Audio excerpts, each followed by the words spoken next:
Perkenalkan, nama saya Hana Maria Yosefin Kapoyos.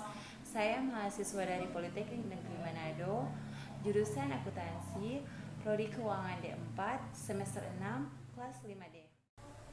Oke, saat ini saya akan mempresentasikan materi singkat tentang akuntansi kantor pusat dengan kantor cabang. Oke, pertama, perbedaan karakteristik antara kantor pusat dengan kantor cabang. Baik agen maupun kantor cabang yang dibentuk oleh suatu perusahaan, keduanya merupakan sarana untuk memperluas daerah pemasaran. Adapun beberapa perbedaan pokok di antara kedua macam bentuk organisasi pemasaran itu ialah: ketiga, persetujuan terhadap syarat-syarat penjualan terletak sepenuhnya oleh kantor pusat. Administrasi terhadap piutang yang timbul dari penjualan dan pengumpulan piutang yang bersangkutan yang diselenggarakan oleh kantor pusat. Yang kedua, kantor cabang mengadakan persediaan untuk barang-barang dagangannya yang ada pada umumnya sebagian besar dikirim dari kantor pusatnya. Namun demikian, sampai dengan batas-batas tertentu, kantor cabang juga membeli sendiri barang-barang dagangannya. Metode yang dipakai oleh kantor pusat dalam melakukan pencatatan sehubungan dengan kegiatan di kantor cabang yaitu terbagi dua. Ketiga, kantor cabang memberikan persetujuan tentang syarat-syarat penjualan, menyelenggarakan administrasi piutang yang timbul dari penjualan tersebut, dan mengurus pengumpulan piutang yang bersangkutan. Perbedaan pertama dari kantor cabang yaitu kantor cabang adalah suatu bentuk organisasi yang menjual barang-barang dari persediaan yang dibentuknya dan diberi wewenang untuk melaksanakan transaksi-transaksi dengan pihak ketiga sehingga berfungsi sebagai unit usaha yang berdiri sendiri. Perbedaan yang pertama dari kantor pusat yaitu agen adalah suatu bentuk organisasi yang hanya diberi fungsi untuk menerima pesanan barang-barang dan bekerja di bawah pengawasan langsung oleh kantor pusat. Sedangkan transaksi dengan pihak ketiga dilaksanakan secara langsung oleh kantor pusat.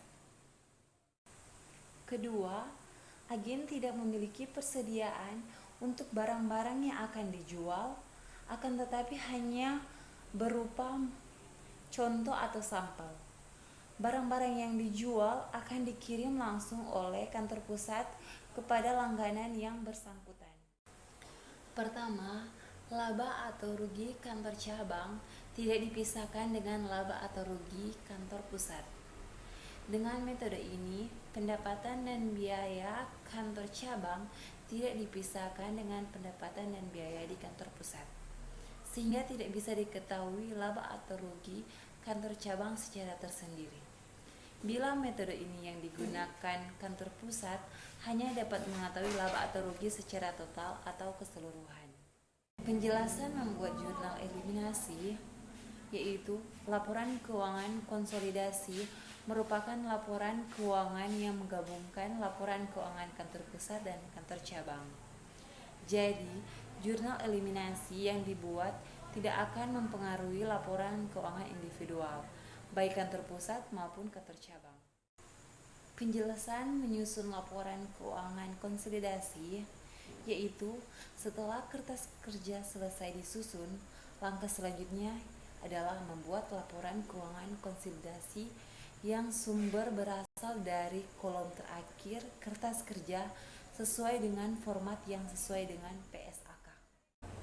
Untuk tujuan pengendalian intern dan penilaian kinerja kantor pusat, sebaiknya digunakan metode yang kedua, yaitu laba atau rugi kantor cabang dipisahkan dengan laba atau rugi yang diperoleh kantor pusat sendiri apabila kantor cabang lebih dari satu. Kedua, laba atau rugi kantor cabang dipisahkan dengan laba atau rugi kantor pusat. Dalam metode ini, pendapatan dan biaya kantor cabang dipisahkan dari pendapatan dan biaya kantor pusat, sehingga laba atau rugi kantor cabang bisa diketahui secara individual. Apabila metode ini yang dipakai, maka diperlukan rekening tersendiri. Rekening-rekening yang dibutuhkan bila digunakan metode ini antara lain: A. Metode kerja kantor agen, B. Penjualan kantor agen, C. BPP kantor agen, D. Biaya pemasaran kantor agen, E. Biaya administrasi dan umum kantor agen. Dalam prosedur penyusunan laporan keuangan konsolidasi, pertama, membuat jurnal eliminasi, kedua, membuat kertas kerja, ketiga, menyusun laporan keuangan konsolidasi. Bagian ketiga, akuntansi kantor cabang. Seperti dijelaskan di bagian sebelumnya, bahwa kantor cabang mempunyai kewenangan dalam melakukan transaksi penjualan. Oleh karena itu, kantor cabang melaksanakan pembukuan tersendiri. Jadi, baik kantor pusat maupun kantor cabang menyelenggarakan pencatatan akuntansi sendiri-sendiri. Pencatatan ini hanya berguna untuk pihak intern kantor pusat maupun kantor cabang. Untuk kepentingan pihak ekstern, kantor pusat menyiapkan laporan konsolidasi, yaitu laporan keuangan yang berisi kinerja keuangan gabungan dari kantor pusat dan kantor cabang.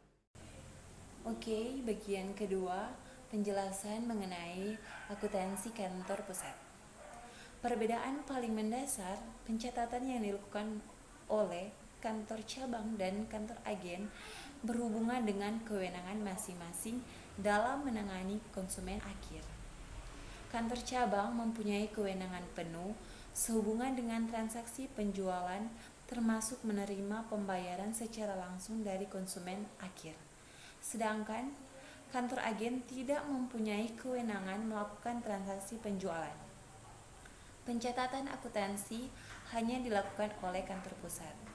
Kantor cabang melaksanakan pembukuan tersendiri karena kantor cabang mempunyai kewenangan dalam melakukan transaksi penjualan. Penjelasan mengenai kertas kerja, yaitu pada dasarnya pembuatan kertas kerja atau sering disebut worksheet adalah untuk mempermudah dan mempercepat penyusunan laporan keuangan konsolidasi. Prosedur untuk penyusunan kertas kerja konsolidasi yaitu: pertama, masukkan angka-angka yang terdapat di laporan keuangan individual ke kolom yang tersedia. Kedua, masukkan angka-angka dari jurnal eliminasi ke kolom jurnal eliminasi sesuai debit dan kreditnya di buku besar. Ketiga, menghitung angka-angka yang akan disajikan di laporan keuangan konsolidasi dengan cara mengkompilasi dari langkah 1 dan langkah 2. Oke, demikian presentasi materi singkat saya dari tugas mata kuliah Laboratorium Akuntansi Lanjutan. Semoga bisa bermanfaat. Terima kasih.